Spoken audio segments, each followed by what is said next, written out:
भगवान में लगने का उपाय बताते हुए पूज्य स्वामी रामसुख दास जी कहते हैं, खाना पीना सोना बातें करना आलस्य में पड़े रहना, इसमें जैसा मन लगता है वैसा पाठ पूजन में नहीं लगता। कबीर साहब ने कहा है, कबीर मनुआ एक है, भावे जहां लगाए, भावे हरि की भक्ति कर, भावे विषय कमाए। दो ही बातें हैं, बीच में जीव है, एक तरफ संसार है और एक तरफ परमात्मा है। संसार से संयोग जन्य सुख मिलता है और संसार में आसक्ति होती है, प्रियता होती है। परंतु भगवान के भजन पाठ जप आदि में प्रियता नहीं होती, मन तो एक ही तरफ लगेगा। अतः मन को संसार से उठाओ, खाना पीना सोना आदि में सुख मत लो। इनमें सुख लेते रहोगे तो मन भगवान में कभी नहीं लगेगा, क्योंकि मन को खुराक तो संसार से ही मिल जाएगी। हमें संसार की अनुकूल परिस्थिति अच्छी लगती है और प्रतिकूल परिस्थिति बुरी लगती है, तो हम संसार के ही ग्राहक हुए ना। कसौटी लगा करके देखो कि हम परमात्मा के ग्राहक हैं या संसार के हैं। एक तरफ परमात्मा है और एक तरफ संसार है। अगर संसार की अनुकूल परिस्थिति, अनुकूल पदार्थ, अनुकूल व्यवस्था अच्छी लगती है और प्रतिकूल परिस्थिति आदि बुरी लगती है, तो हम परमात्मा के भक्त नहीं हैं। जो लोग रुपया कमाने के लिए दुकान पर बैठते हैं, उनके सामने कई अनुकूल व्यक्ति आते हैं और कई प्रतिकूल व्यक्ति आते हैं, परंतु वे न तो राजी होते हैं ना ही नाराज होते हैं। अपने व्यापार में लगे रहते हैं कि राजी नाराजगी से क्या लेना, हमें तो पैसा कमाना है। इस तरह जैसे गृहस्थ पैसा कमाने में लगे हैं, ऐसे साधकों को तो कम से कम परमात्मा में लगना चाहिए। अनुकूलता प्रतिकूलता में फंस जाते हैं, यह बड़ी भारी बाधा है। गृहस्थों का ज़्यादा समय जाता है रजोगुण में और साधुओं का ज़्यादा समय जाता है तमोगुण में। ऐसी बात मेरे मन में वर्षों से आई थी, पर कहीं आज है। आलस्य में, प्रमाद में, खाने पीने में, सोने में, इनमें साधुओं का ज़्यादा समय जाता है। क्या करें बताओ? स्वयं आप अपने को ठीक करो तो कर सकते हो, और कोई उपाय नहीं है इसका। आप खुद ही बाबा जी बन गए, अब कौन कहे आपको। मैंने पुस्तकों में पढ़ा है कि खुद में तो अक्ल नहीं और दूसरे की मानता नहीं, उसको कौन समझाएगा। अगर कुछ मिलता है तो परमात्मा ही मिलता है, और कुछ कभी नहीं मिलता। परमात्मा के सिवाय कभी किसी को कुछ नहीं मिला, कुछ नहीं मिलेगा और कुछ नहीं मिल सकता। वहम होता है कि इतना धन मिल गया, इतना मान मिल गया, शरीर मिल गया, निरोगता मिल गई, विजय मिल गई, आराम मिल गया। बिल्कुल कोरा धोखा है। आज मरो तो कुछ नहीं मिला। आप लोग ध्यान दें, मिलना भगवान का ही है, उसके सिवाय और मिलना है ही नहीं। धन संपत्ति मान सुख आदि में वृत्ति रहेगी तो बेईमानी होगी, चालाकी होगी, ठगाई होगी, धोखेबाजी होगी, और आगे इसका फल होगा दुख, नरक, 84 लाख योनियां। मिलना अगर देखा जाए तो परमात्म तत्व के सिवाय मिलना कुछ है ही नहीं। तब एक श्रोता ने पूछा, महाराज जी, प्रभु की कथा में मन लगाने से प्रभु की कृपा हो जाएगी क्या? इस पर स्वामी जी कहते हैं, भगवान की और भक्तों की कथा में अगर मन लगता है तो बहुत ही उत्तम बात है। आप उसको तल्लीन होकर पढ़ो, सुनो, तो भगवान की कृपा अपने आप हो जाएगी। भगवान के और भक्त के चरित्र में अगर मन लग जाएगा, तल्लीन हो जाएगा, तो कृपा किए बिना भगवान रह ही नहीं सकेंगे। कृपा जबरदस्ती होगी आप पर। भगवान और भक्त इन दोनों के चरित्रों में मन लग जाएगा तो फिर एकदम ठीक हो जाएगा। हेतु रहित जग जुग उपकारी, तुम्हें तुम्हार सेवक असुरारी। स्वार्थ मीत सकल जग माही, सपने हूं प्रभु परमारथ नाही। रामचरितमानस में कहा है, केवल भगवान और उनके भक्त ये दो ही भला करने वाले हैं। तीसरे किसी व्यक्ति से, किसी वस्तु से, किसी परिस्थिति से, किसी योग्यता से आपका भला हो जाएगा, यह बात है ही नहीं। किसी से कुछ होने का नहीं है। न धन से कुछ होगा, न मान से कुछ होगा, न बड़ाई से कुछ होगा, न मकान से कुछ होगा, न परिवार से कुछ होगा। होगा कुछ नहीं, केवल समय बर्बाद जाएगा। पास में रही हुई पूंजी खत्म हो जाएगी और मरना पड़ेगा। एक श्रोता ने फिर पूछा, स्वामी जी, हम संत को ठीक ठीक जानते नहीं, तो क्या उनकी कृपा से सब हो जाएगा? इस पर स्वामी जी कहते हैं, उनको जानने न जानने की चिंता मत करो। उनको जानो या मत जानो, बस उनके कहे के अनुसार चल लो। हो जाएगा क्यों? अभी होना चाहिए। अभी भगवान में मन लगना चाहिए। हो जाएगा, इसका क्या भरोसा?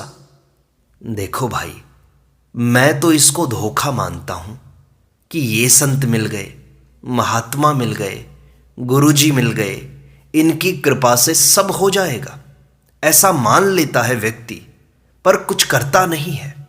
संत मिल गए तो तुम्हारे में परिवर्तन आना चाहिए ना। जैसे नींद में प्यास लगी और जल पीते हैं, नींद में ही, पर उससे तृप्ति नहीं होती। ऐसे ही संत मिलने पर, अच्छा संग मिलने पर भी हमारी तृप्ति नहीं हुई, हमारी दशा वैसी ही है। तो क्या मिल गया? हमारा जीवन बदल जाना चाहिए। जीवन भगवान में लग जाना चाहिए। भगवान में, भगवान के चरित्र में, भगवान के नाम में, भगवान के गुणों में, भगवान की लीला में मन तल्लीन हो जाए तो यह लाभ की बात है। परंतु आजकल पाठ जप आदि करते हैं तो बारी निकालते हैं, ड्यूटी बजाते हैं, एक आफत मिटाते हैं। रोजाना इतना जप आदि करना ही पड़ेगा, नहीं करें तो संतोष नहीं होता। अतः पाठ भी कर लो, जप भी कर लो, इतना सुन लो तो एक आफत मिट जाएगी, छुट्टी हो गई। ये मन में आता है। उन्होंने कह दिया और हमने स्वीकार कर लिया, इसलिए पाठ करना पड़ता है, इतना जप करना पड़ता है, किसी तरह पूरा कर दो। पाठ पूरा हो गया तो अब पुस्तक बांधकर रख दो, इत्यादि इत्यादि। बालक पढ़ता है पर छुट्टी होते ही दौड़ता है कि चलो आफत मिटी। इस तरह पाठ जप आदि को आफत समझने से, भार समझने से लाभ थोड़े ही होगा। समय खाली पड़ा है पर भगवान की कथा में मन नहीं लगता। यह मनुष्य के लिए बड़ा काला दिन है। समय बर्बाद करने से तो अच्छा यही है कि किसी काम धंधे में लग जाओ। सिद्धांत है कि परमात्मा के सिवाय मिलता कुछ नहीं, केवल धोखा होता है। चाहे आपके पास लाखों करोड़ों रुपए हो जाएं, चाहे आपके हजारों श्रोता हो जाएं और आपको नमस्कार करें, आपका आदर करें, पर मरोगे तो कुछ नहीं मिलेगा, क्योंकि यह मिलने की चीज है ही नहीं। बढ़िया भोजन मिल गया, बढ़िया कपड़ा मिल गया, बढ़िया सोने को जगह मिल गई, आराम मिल गया, तो केवल धोखा हो गया, मिला कुछ नहीं। इसलिए सावधान रहना चाहिए। मैं तो यह कहता हूं कि आप हरदम नाम जप करो और 2-2, 4-4 मिनट में भगवान को नमस्कार करके भीतर से कहो कि हे नाथ, आपको भूलूं नहीं। हे प्रभु, आपके चरणों में मन लग जाए। हे नाथ, आप मुझे मीठे लगें, प्रिय लगें। आपकी एक ही मांग हो कि भगवान में चित्त खिंच जाए, भगवान मीठे लगे, भगवान का नाम मीठा लगे, भगवान के गुण मीठे लगे, भगवान की लीला मीठी लगे, भगवान के चरित्र मीठे लगे, प्रिय लगे। एक श्रोता ने पूछा, स्वामी जी, मन से रामायण जी को गुरु मान लें क्या? व्यक्ति विशेष को गुरु मानने से उसके गुण दोषों पर मन चला जाता है। इस पर स्वामी जी कहते हैं, बिल्कुल मान लो, निहाल हो जाओगे।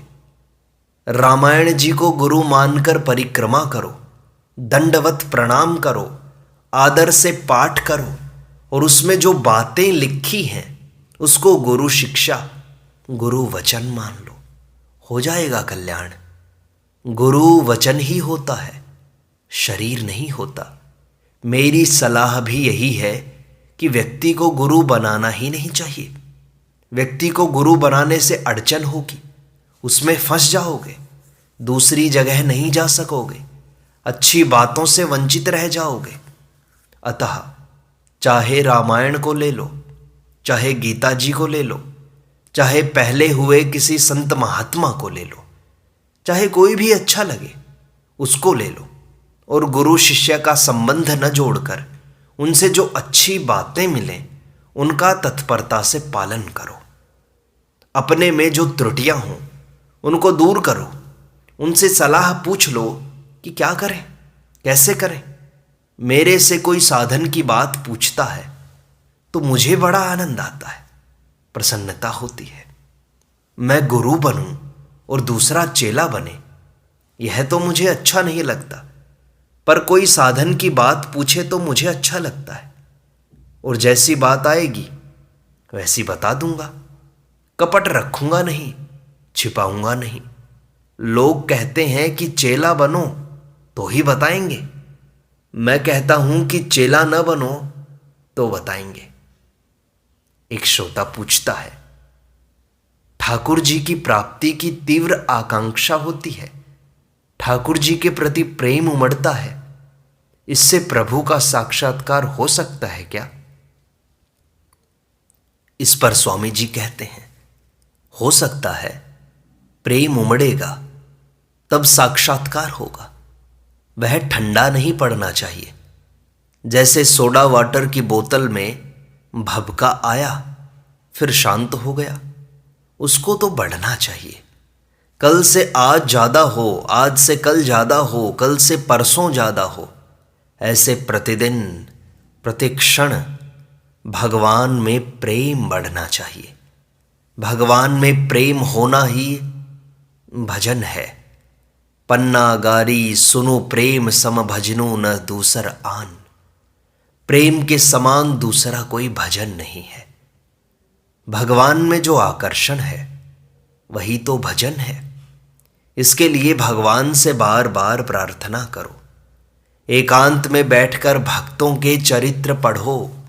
एकांत में बैठ जाओ और कमरा बंद कर लो, न हम किसी को देखें न हमें कोई देखे। फिर भक्तों के चरित्र पढ़ो, स्तोत्र पढ़ो, विनय पत्रिका पढ़ो। पढ़ते पढ़ते जब हृदय गदगद हो जाए, नेत्रों से आंसू बहने लगें, उस समय पुस्तक बंद कर दो और नाम जप करो, कीर्तन करो, प्रार्थना करो कि हे नाथ, मैं आपको भूलूं नहीं। ऐसा कहते जाओ। ऐसा करते करते जब आंसू सूख जाएं, वैसा भाव नहीं रहे, तब जहां पढ़ने से वैसा भाव बना, उससे एक पृष्ठ पीछे से पुनः पढ़ो। पढ़ते पढ़ते वहां आते ही वैसा भाव बन जाए तो फिर पुस्तक छोड़ दो। पुस्तक पूरी करने का लक्ष्य बिल्कुल मत रखो, भगवान में मन लगाने का लक्ष्य रहे। जहां पढ़ते पढ़ते मन लगा वहां पुस्तक छोड़ दो और प्रार्थना करो। भगवान से अपनी बात कहो, भगवान के लिए रोते रहो। यह साधन आप घंटा 2 घंटा रोजाना करके देखो। उस समय दूसरा कोई काम आ जाए तो उसको छोड़ दो कि अभी नहीं। करोड़ काम बिगड़ते हों तो बिगड़ने दो, पर भगवान का स्मरण मत छोड़ो। कोटिम त्यक्त्वा हरिम स्मरेत। भक्तों के चरित्र में मन लगे तो बहुत अच्छी बात है। भगवान से भी भगवान के भक्त का चरित्र बढ़िया है। गोस्वामी जी महाराज लिखते हैं, मोरे मन प्रभु अस विश्वासा, राम ते अधिक राम कर दासा। कोरा लिखते ही नहीं, काम में भी लाते हैं। गोस्वामी जी महाराज अपने मन से राम जी के साथ रहते हैं, इसलिए यहाँ लिखते हैं, यहाँ प्रात जागे रघुराई। और रावण के साथ नहीं रहते, इसलिए वहाँ लिखते हैं, वहाँ सकोपी दसानन इत्यादि। परंतु जहाँ भगवान और भक्त दोनों की बात आती है, वहाँ गोस्वामी जी भगवान को छोड़कर भक्त के साथ रहते हैं। जैसे भरत जी का वर्णन करते समय वे भरत जी के लिए यहाँ लिखते हैं, यहाँ भरतु सब सहित सहाय। और राम जी के लिए वहाँ लिखते हैं, वहाँ रामो रजनी अवशेषा। वे लिखते हैं, भरत चरित करी नेमू, तुलसी जो आदर सुनहि। सिय राम पद पेमू, अवसी होई भवरस बिरती। गोस्वामी जी ने रामायण लिखना शुरू किया तो सबसे पहले भरत जी का चरित्र अयोध्या कांड ही लिखा है। इसके बाद बाल कांड लिखना शुरू किया, इसलिए अयोध्या कांड और बाल कांड दोनों के आरंभ में गुरु वंदना की गई है और कांडों के आरंभ में नहीं। कारण कि पहले गुरु वंदना अयोध्या कांड में की और उसके बाद ग्रंथ का आरंभ किया, तो बाल कांड के आरंभ में गुरु वंदना की, फिर लिखते चले गए। इस प्रकार गोस्वामी जी ने पहले भक्त का चरित्र लिखा, फिर भगवान का चरित्र लिखा। इस तरह से भगवान का चरित्र और भक्त का चरित्र पढ़ते पढ़ते अपनी आंखों से आंसू आ जाए, मन विह्वल हो उठे, तब भगवान से प्रार्थना करो कि हे नाथ, हे नारायण, मैं तुम्हें भूलूं नहीं। और धीरे धीरे नाम जप करो, शांत बैठ जाओ, एकांत में बैठ जाओ। और जब धीरे धीरे भाव कम हो जाए तो फिर से भगवान के भक्तों का चरित्र पढ़ो, नाम जप करो, रोने लगो, प्रभु से प्रार्थना करो। फिर देखो धीरे धीरे शांति से भगवान में मन लग जाएगा। और भगवान में मन लगने के बाद, भगवान से प्रेम होने के बाद, ये संसार के तुच्छ भोग अच्छे नहीं लगेंगे। भगवान ही अपने लगेंगे, भगवान ही प्रिय लगेंगे, भगवान ही मनमोहक लगेंगे, भगवान ही अंदर बस जाएंगे। इसी तरह से अपने अंदर धीरे धीरे भगवान का स्मरण करते हुए अपने कार्यों को करो और भगवान को सदैव याद रखो। इसी से कल्याण होगा। नारायण नारायण नारायण।